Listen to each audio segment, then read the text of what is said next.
Hi friends, welcome to our channel Ramana sports analysis. Friends, ఈ వీడియోలో మనం డిస్కస్ చేయబోయే విషయం ఏంటంటే Delhi capitals team auction strategy ఏ విధంగా ఉండొచ్చు, ఎలాంటి ప్లేయర్స్ విషయంలో టార్గెట్ చేయాలి అనేది ఈ వీడియోలో ఇచ్చే చూద్దాం. ఫ్రెండ్స్, మన ఛానల్లో ఐపీఎల్పై వచ్చే చిన్న పెద్ద అప్డేట్ ఏది కూడా మిస్ అవ్వకుండా ఉండాలంటే ఇప్పుడే మన యూట్యూబ్ ఛానల్కి అయితే సబ్స్క్రైబ్ చేసుకోండి, పక్కనే ఉన్న బెల్ ఐకాన్ అయితే క్లిక్ చేయండి.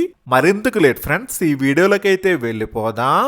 ఈసారి యాక్షన్ టేబుల్ మీదకి ఢిల్లీ టీం చూసుకుంటే 21,80,00,000 పర్సు అయితే రాబోతున్నారు. ఇంకా ఈ టీం చూసుకుంటే 8 స్థానాల్లో ప్లేయర్స్ని అయితే కొనుక్కోవాలి. ఇందులో 5 ఫారిన్ ప్లేయర్స్ని కొనుక్కోవడానికి అయితే వీలుంటుంది. యావరేజ్గా ఒక్కొక్క ప్లేయర్కి చూసుకుంటే 2,72,00,000 వరకు అయితే ఖర్చు పెట్టుకోవచ్చు. ఢిల్లీ టీం ఓనర్స్ మన తెలుగు వాళ్ళే కాబట్టి లాస్ట్ సీజన్లో ఒక 2 మ్యాచ్ల్ని మన విశాఖపట్నంలో ఆడడం అయితే జరిగింది. ఇక్కడ ఆడిన 2 మ్యాచ్ల్లోనూ ఢిల్లీ టీం గెలవడం ఒక మంచి పాజిటివ్ నోట్తో అయితే సీజన్ ఆరంభించారు. ఆ తరువాత సీజన్ ఫస్ట్ హాఫ్ అంతా ఎక్కడ కూడా వెనక్కి చూసుకోకుండా అన్స్టాపబుల్గా దూసుకు వెళ్ళిపోయారు. మొదటి 4 మ్యాచ్ల్లో విన్ అయ్యాక 5వ మ్యాచ్లో ముంబై చేతిలో ఓడిపోవడం, 6వ మ్యాచ్లో సూపర్ ఓవర్లో ఆర్ఆర్ టీంపై గెలవటం, 7వ మ్యాచ్లో గుజరాత్ చేతిలో ఓడిపోవడం, 8వ మ్యాచ్లో మళ్ళీ ఎల్ఎస్జి టీంపై విజయం. ఇలా సీజన్ ఫస్ట్ హాఫ్లో ఆడిన 8 మ్యాచ్ల్లో 6 విజయాలు అయితే దక్కాయి. నెక్స్ట్ 6 మ్యాచ్ల్లో కనీసం ఒక 2 మ్యాచ్లు గెలిస్తే సరిపోయేది, ప్లే ఆఫ్స్లోకి అయితే దర్జాగా వెళ్ళిపోయేవాళ్ళు. కానీ ఒకే ఒక మ్యాచ్ అయితే గెలిచారు. మరొక మ్యాచ్ వర్షం కారణంగా రద్దు అవ్వడంతో ఆ మ్యాచ్లో ఒక పాయింట్ అయితే వచ్చింది. యాక్చువల్గా ఆ మ్యాచ్ రద్దు అవ్వకపోయి ఉంటే మాత్రం అది ఉప్పల్లో ఎస్ఆర్హెచ్కి ఎగనెస్ట్గా అయితే ఆడారు. ఆ మ్యాచ్లో టీం కొలాప్స్ అయితే అయ్యింది. 20 ఓవర్లో కేవలం 133 పరుగులు మాత్రమే చేయగలిగారు. సీజన్ ఎండ్ అయ్యేసరికి 14 మ్యాచ్ల్లో 7 విజయాలు, 6 ఓటములు, ఒక మ్యాచ్ డ్రా అవ్వడంతో పాయింట్ టేబుల్లో 15 పాయింట్లతో 5th పొజిషన్తో అయితే సరిపెట్టుకోవాల్సి వచ్చింది. సీజన్ సెకండ్ హాఫ్లో టీం సడన్గా గాడి తప్పడం, మరి ఇలాంటి మిస్టేక్స్ నుంచి తొందరగా అయితే బయటపడాలి. మరి సీజన్ ఫస్ట్ హాఫ్లో వీళ్ళ జోరు చూస్తే మాత్రం కప్పు ఎగరేసుకుపోతారేమో, మొదటిసారిగా ఛాంపియన్ అవుతారేమో అన్నట్లుగా అయితే అనిపించింది. అలాంటి పెర్ఫార్మెన్స్ను వాళ్ళు డెలివరీ చేయగలిగారు. దీంట్లో హైయెస్ట్ క్రెడిట్ అనేది వాళ్ళ ఇండియన్ కోర్ ప్లేయర్స్కే దక్కుతుంది.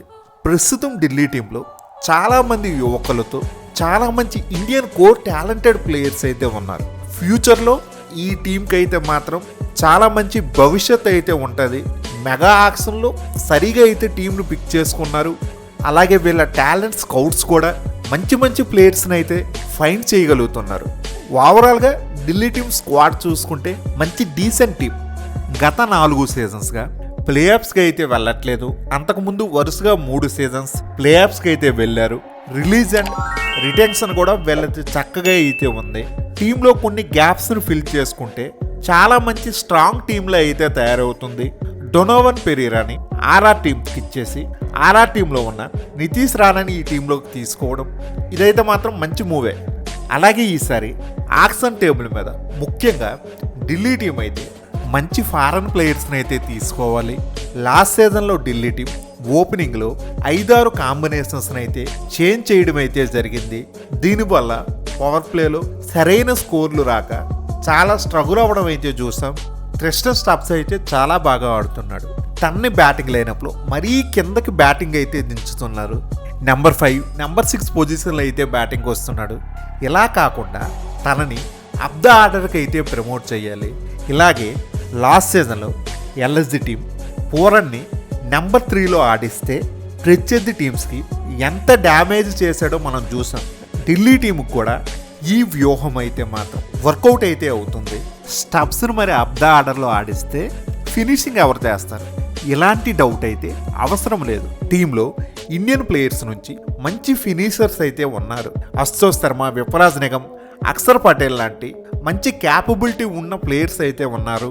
టీంలో కేఎల్ రాహుల్ తర్వాత బెస్ట్ బ్యాట్స్మెన్ అయితే క్రిస్టన్ స్టాప్సే. కేఎల్ రాహుల్ అనేసరికి క్లాసీ పెర్ఫార్మెన్స్తో తనది ఒక డిఫరెంట్ జోన్. అదే క్రిస్టన్ స్టాప్స్కి వచ్చేసరికి అగ్రెసివ్ నేచర్. టీంలో ఉన్న బెస్ట్ బ్యాట్స్మెన్కి ఎక్కువ బాల్స్ ఫేస్ చేసే అవకాశం అయితే రావాలి. అప్పుడే తన నుంచి మరింత పెర్ఫార్మెన్స్ని అయితే పిండుకోవచ్చు. ఇప్పుడున్న స్క్వాడ్తో డీసీ టీం ప్లేయింగ్ 11 అయితే చూద్దాం. ఒక ఓపెనర్గా కేఎల్ రాహుల్ని అయితే ఫిక్స్ చేయాలి. లాస్ట్ సీజన్లో అటు రాహుల్ మిడిల్ ఆర్డర్లోనూ ఆడాడు, ఓపెనింగ్లో కూడా ఆడాడు. మిడిల్ ఆర్డర్లో ఆడేటప్పుడు కొంచెం స్ట్రైక్ రేట్ బెటర్గా అయితే ఉంది, కొంచెం అగ్రెసివ్ నేచర్తో ఆడాడు. అదే ఓపెనింగ్కి వచ్చేటప్పుడు కన్సిస్టెంట్ మేనర్లో తన ఒరిజినల్ ట్రేడ్ మార్క్ స్టైల్లో ఒక సెంచరీ కూడా కొట్టాడు. లాస్ట్ సీజన్లో సీజన్ మొత్తం కేఎల్ రాహుల్ని ఓపెనింగ్లో ఆడించుంటే ఢిల్లీ టీంకి 5-6 ఓపెనింగ్ కాంబినేషన్స్ని మార్చవలసిన సిచ్యువేషన్ వచ్చేది కాదు. మరో ఎండ్లో ఒక మంచి విదేశీ ఎక్స్ప్లోజివ్ ప్లేయర్ని అయితే తీసుకోవాలి. అయితే టీంలో అభిషేక్ పోరెల్ ఉన్నాడు, కానీ అంత కన్సిస్టెంట్ ప్లేయర్ అయితే కాదు. కొన్ని మ్యాచ్ల్లో బాగానే పెర్ఫామ్ చేస్తాడు, 20s 30s అయితే చేస్తూ ఉంటాడు, కానీ దాన్ని బిగ్ నాక్స్గా అయితే కన్వర్ట్ చేయలేకపోతున్నాడు. సో మరి ఒక ఎండ్లో కేఎల్ రాహుల్ ఉంటే సీజన్ మొత్తం కూడా తన్ని ఓపెనింగ్లోనే ఆడిస్తే 500-600 పరుగుల వరకు గ్యారంటీగా అయితే కొడతాడు. తన కన్సిస్టెన్సీ అలాంటిది. తన ఐపీఎల్ రికార్డులు చూసినా ఎవరికైనా తను ఒక మినిమం గ్యారంటీ ప్లేయర్ అని ఇట్టీ తెలిసిపోతుంది. మరొక ఎండ్లో ఒక ఎక్స్ప్లోజివ్ ప్లేయర్ ఉంటే పవర్ ప్లేలో ఢిల్లీ టీంకి కావాల్సిన ఆ 5 స్టార్ట్ అనేది దొరుకుతుంది. మరి ఇక్కడున్న ఆప్షన్స్ చూసుకుంటే Jonny Bairstow, Finn Allen, Ben Duckett, Devon Conway, Quinton de Kock, Rachin Ravindra, Rahmanullah Gurbaz, Jordan Cox. ఇది కొంచెం ఇంట్రెస్టింగ్ నేమ్. ఢిల్లీ కో ఫ్రాంచైజీ పెటోరే క్యాపిటల్స్ టీం తరఫున తను ఆడుతున్నాడు. అక్కడ వాళ్ళకి అద్భుతమైన పర్ఫార్మెన్స్ ఇస్తున్నాడు. సో తన్ని ట్రస్ట్ ఉంటే ఇక్కడ ఐపీఎల్లో కూడా ట్రై చేయొచ్చు. అలాగే టీమ్ సైఫర్ట్, మరి ఒకప్పటి ఢిల్లీ టీం ప్లేయర్స్ అయిన పృథ్వీ షా, మెయిన్గా జేఎఫ్ఎం, వీళ్ళని బైబ్యాక్ అయినా చేయొచ్చు. జేఎఫ్ఎం ఐపీఎల్లో ఢిల్లీ టీంకి ఆడిన తన ఫస్ట్ సీజన్లో ఒక వెలిగాడు. 330 స్ట్రైక్ రేట్తో అయితే బ్యాటింగ్ చేశాడు. అందరూ కూడా అప్పుడు షాక్. సెకండ్ సీజన్లో సైలెంట్ అయ్యాడు, పూర్తిగా ఫెయిల్ అవ్వడం. ఈసారి తన్ని వదిలేశారు. కానీ మళ్ళీ యాక్షన్ టేబుల్ మీదకి జేఎఫ్ఎం వస్తే 3-4 కోట్లు అయితే దొరికేస్తాడు. ఇలా అయితే తన్ని బైబ్యాక్ కూడా చేసుకునే అవకాశం ఉంటుంది. 2024 సీజన్లో ఫైర్ అయితే నా భూతో నా భవిష్యత్ అన్నట్లుగా ఉంటుంది. ఢిల్లీ టీంకి ఓపెనింగ్లో కేఎల్ రాహుల్, మరొక ఎండ్లో ఎక్స్ప్లోజివ్ విదేశీ ప్లేయర్. ఇలా ఉంటే ఐస్ అండ్ ఫైర్ కాంబినేషన్గా అయితే ఉంటుంది. నెక్స్ట్ నెంబర్ 3 పొజిషన్లో లోకల్ బాయ్ నితీష్ రాణా అయితే ఆడుతాడు.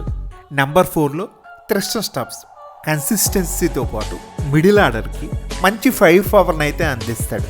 నెక్స్ట్ నెంబర్ 5 పొజిషన్కి వచ్చేసరికి కరుణ్ నాయర్, సమీర్ రిజ్వీ. వీళ్ళలో ఎవరినైనా ఆడించుకోవచ్చు. సూపర్ అగ్రెసివ్గా ఆడే ఒక విదేశీ ప్లేయర్ కోసం వెళ్తాము అన్న వెళ్ళొచ్చు.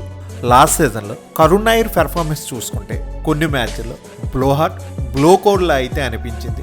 కొన్ని మ్యాచ్లో బాగా ఆడాడు, కొన్ని మ్యాచ్ల్లో ఫెయిల్ అయ్యాడు. పూర్తిగా తన్ని నెంబర్ 5 పొజిషన్లో ట్రస్ట్ చేసే పరిస్థితి అయితే లేదు. అలాగే సమీర్ రిజ్వీది కూడా అదే పరిస్థితి. అందుకే ఒక విదేశీ ప్లేయర్ వైపు కూడా వెళ్ళొచ్చు అని చెప్పాను. ఎందుకంటే ఢిల్లీ టీంలో 4 ఫారెన్ స్లాట్స్ ఏవి కూడా వీళ్ళు నలుగురే ఆడాలి అని ఫిక్స్ అయినవి అయితే లేదు. జస్ట్ ఇప్పటి వరకు ఫిక్స్డ్గా 14 మ్యాచ్లు ఆడే ప్లేయర్స్లో త్రిస్టన్ స్టబ్స్, మిచెల్ స్టార్క్ వీళ్ళిద్దరు ప్లేయర్స్ మాత్రమే ఉన్నారు. నెక్స్ట్ నెంబర్ 6 పొజిషన్కి వచ్చేసరికి అక్షర్ పటేల్, నెంబర్ 7లో యువరాజ్ నిగమ్, నెంబర్ 8లో అశుతోష్ శర్మ. నెక్స్ట్ నెంబర్ 9 పొజిషన్కి వచ్చేసరికి మిచెల్ స్టార్క్, నెంబర్ 10లో నటరాజన్, నెంబర్ 11లో కుల్దీప్ యాదవ్. ఇంకా ఇంపాక్ట్ ప్లేయర్గా చూసుకుంటే ముఖేష్ కుమార్ అయినా తీసుకోవచ్చు, లేదు ఒక విదేశీ ఫాస్ట్ బౌలర్ గురించి అయినా వెళ్ళొచ్చు. లాస్ట్ సీజన్లో ఢిల్లీ టీం చాలా వరకు మ్యాచ్ల్లో 3 ఫారెన్ ప్లేయర్స్తోనే వెళ్ళారు. అంత స్ట్రాంగ్గా ఇండియన్ కోర్ ప్లేయర్స్ అయితే ఉన్నారు. ఫారెన్ ఫాస్ట్ బౌలర్స్లో కొన్ని ఆప్షన్స్ని చూసుకుంటే జాకబ్ డఫీ, అలాగే ఢిల్లీ పిచ్ మీద ముస్తఫిజర్ బౌలింగ్ అయితే చాలా ఎఫెక్టివ్గా అయితే ఉంటుంది. లాస్ట్ సీజన్లో టెంపరీ రీప్లేస్మెంట్గా కూడా తనని తీసుకున్నారు. మరి రూల్స్ ప్రకారం టెంపరీ రీప్లేస్మెంట్గా ఉన్న ప్లేయర్ని రిటైన్ చేసుకోవడానికి వీలు కాదు కాబట్టి ముస్తఫిజర్ని రిటైన్ అయితే చేసుకోలేకపోయారు. ఇప్పుడు యాక్షన్లోకి వెళ్ళి తనని కొనుక్కునే ఛాన్స్ అయితే ఉంది. అలాగే Fazal Haq Farooqi, Matt Henry, Sean Abbott, Lungi Ngidi, William O'Rourke, Kyle Jamieson, అలాగే ఢిల్లీ ఒకప్పటి ప్లేయర్ అయిన నోకియాని తీసుకోవచ్చు. Reece Topley, Alzarri Joseph, Jayden Seales, ఇలా బోల్డ్ అయిన ఆప్షన్స్ అయితే ఉన్నాయి. మరి ఇది friends Delhi team retention strategy గురించి వీడియో. ఫ్రెండ్స్, ఈ వీడియో మీకు బాగా నచ్చినట్లయితే లైక్ చేయడం మాత్రం మర్చిపోవద్దు. అలాగే మన ఛానల్లో ఐపీఎల్పై వచ్చే రెగ్యులర్ అప్డేట్స్ ఏవి మిస్ అవ్వకుండా ఉండాలంటే ఇప్పుడే మన యూట్యూబ్ ఛానల్కి అయితే సబ్స్క్రైబ్ చేసుకోండి. పక్కనే ఉన్న బెల్ ఐకాన్ అయితే క్లిక్ చేయండి. నేను మిమ్మల్ని మరో ఇంట్రెస్టింగ్ వీడియోతో మళ్ళీ కలుస్తా. Thank you. By bye friends. జై హింద్.